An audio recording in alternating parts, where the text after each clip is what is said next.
The true story of the three little pigs.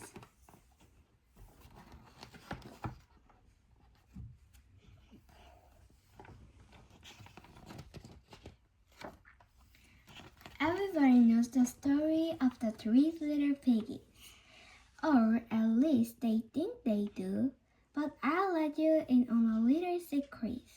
Nobody knows the real story, because nobody has ever heard my side of the story. I'm the wolf, Alexander T. Wolf. You can call me Al. I don't know how this whole big bad wolf thing got started, but it's all wrong. Maybe it's because of our dive. Hey, it's not my fault wolves eat kill weird animals like bunnies and sheep and pigs. That's just the way we are.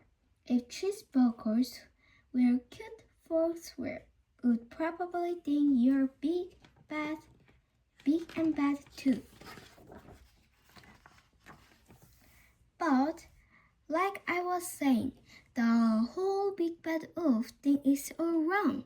The real story is about a sneeze and a cup of sugar. This is the real story. Way back in once upon a time, I was making a birthday cake for my dear old granny. I had a terrible sneezing cold.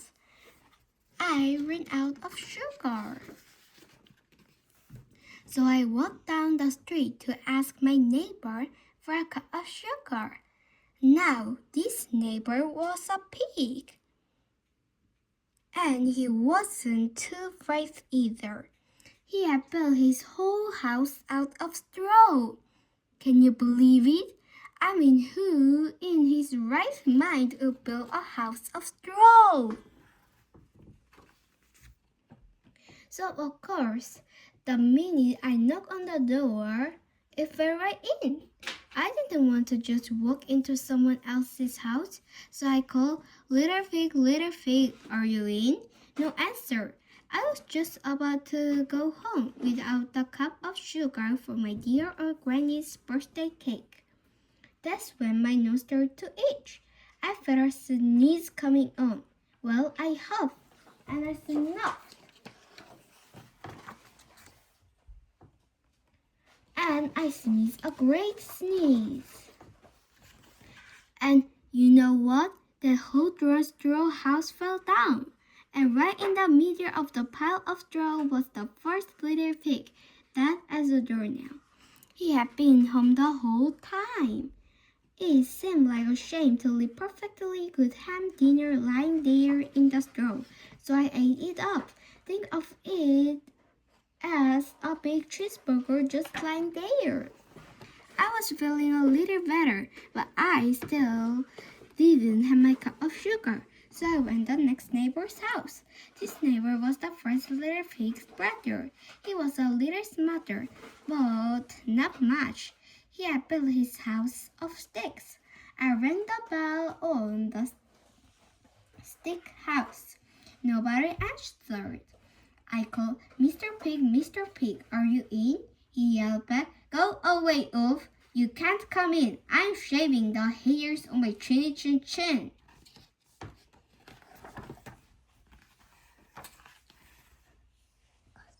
I had just grabbed the doorknob when I felt another sneeze coming on. I huffed and I snuffed and I tried to cover my mouth, but I sneezed a great sneeze. And you're not going to believe it.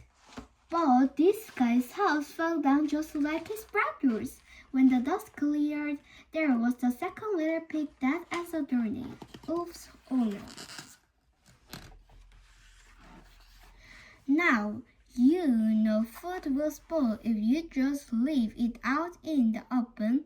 So I did the only thing there was to do. I had dinner again. Think of it as a second helping. I was getting awfully full, but my cold was feeling a little better. And I still didn't have that cup of sugar for my dear old granny's birthday cake.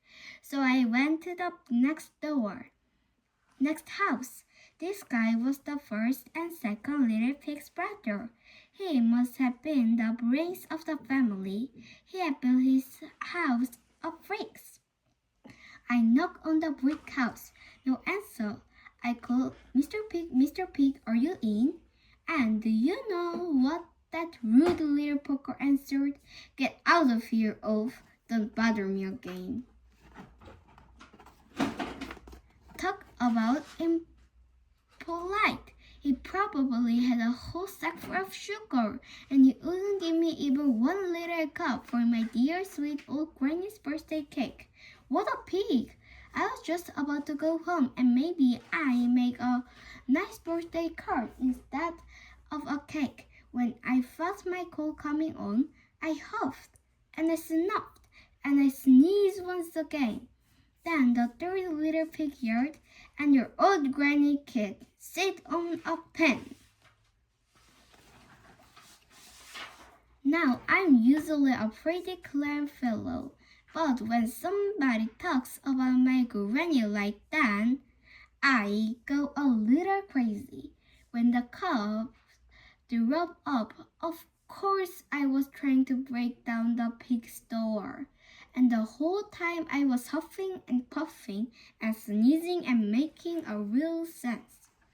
The rest, as they said, is a history. The news reporters found out about the 2 pigs I had for dinner.